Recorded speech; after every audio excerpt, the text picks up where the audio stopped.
আসসালামু আলাইকুম ওয়া বারাকাতু।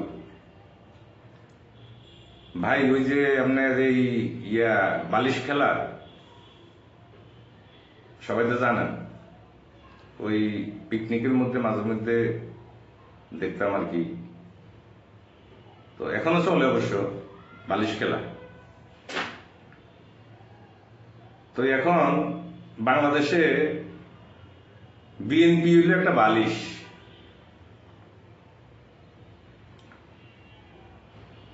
এই বিএনপিকে নিয়ে সবাই খেলে, কিন্তু যারা এই আয়োজনটা করে তারা কিন্তু বুঝে না ওই বালিশের জায়গায় বালিশটাকে। যদি 10 জন খেলোয়াড় হয়, ওই বালিশও একটা থাকে, আবার জিততেও একজন, বাকি 9 জন আউট।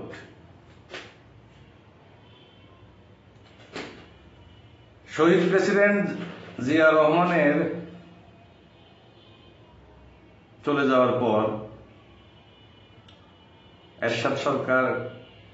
এরশাদ সাহেব যখন রাষ্ট্র ক্ষমতা আসলেন, দখল করলেন, যেমনি আইছেন, এরপর 91 সাল পর্যন্ত এই শুধু মানে কাজে ছিল রাজনৈতিক একটা বিএনপিরে ভয় দেখানো, নির্যাতন, নিপীড়ন। আচ্ছা, এগুলি মনে করেন যে সমস্যা নেই বিএনপি নেতা কর্মীদের জন্য, মাশাআল্লাহ। এরপরে মনে করেন আসলো আমাদের শেখ হাসিনা, বাংলাদেশ আওয়ামী লীগ 1996 সালে। ওই একই কায়দায় দর বয়, জুলুম, নির্যাতন। উনিও ওই 5 বছর করছে, খারাপ করেনি। এরপরে আসলো 1/11 পর থেকে আজকে পর্যন্ত 2025 সালের আজকে পর্যন্ত যে যেমনে পারতেছেন শুধু বিএনপিকে ওনারা ভয় দেখাই দিতেছে। এই ইদানিং একটা আপনারা সবাই জানেন, একটা বাংলাদেশে একটা পার্টি হয়েছে, Bangladesh national children party, NCP, না ন্যাশনাল সিটিজেন পার্টি। তো ওনারাও এখন আবার ওই মানে বিএনপি এটা করছে, ওটা করছে, ওটা করছে, সেটা করছে, মানে সব ঠিক আছে, শুধু বিএনপি করছে। দেখ, কিন্তু যারা এভাবে ভয় দেখান, একটা কথা জানা উচিত, বিএনপির বয়স আজকা পর্যন্ত 47 বছর 4 মাস 21 দিন।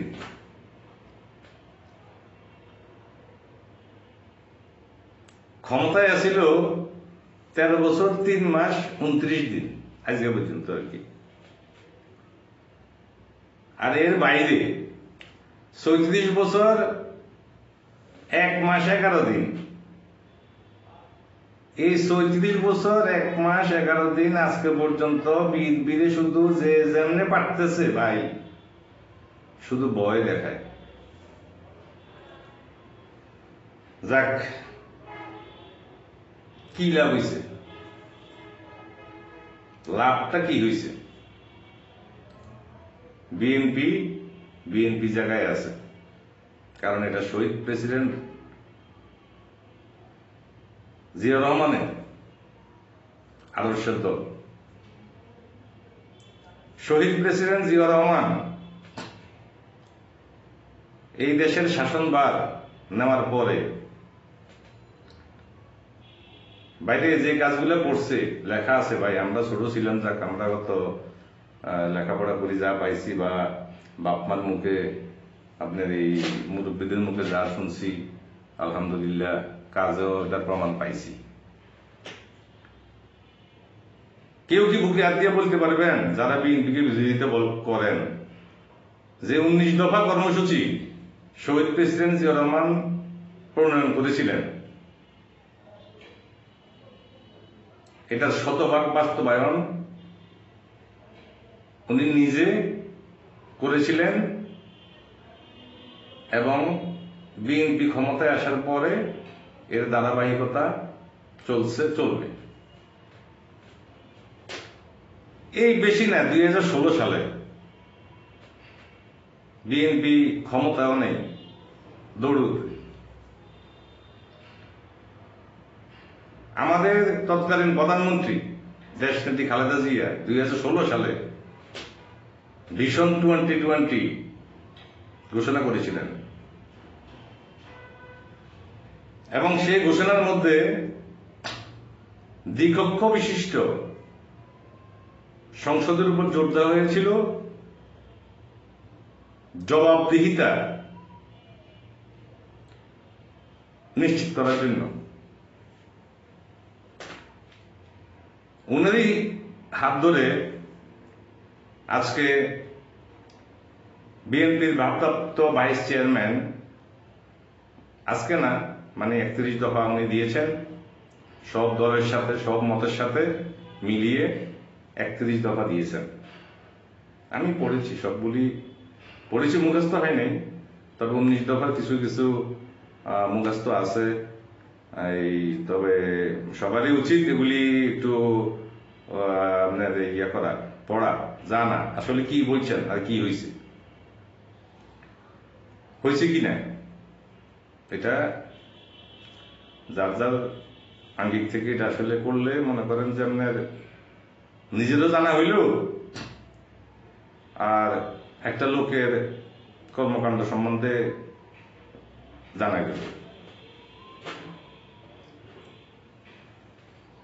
তো এই যে বিএনপি কে যে মনে করেন 34 বছর যাবৎ যে ভয় দেখাইতেছেন,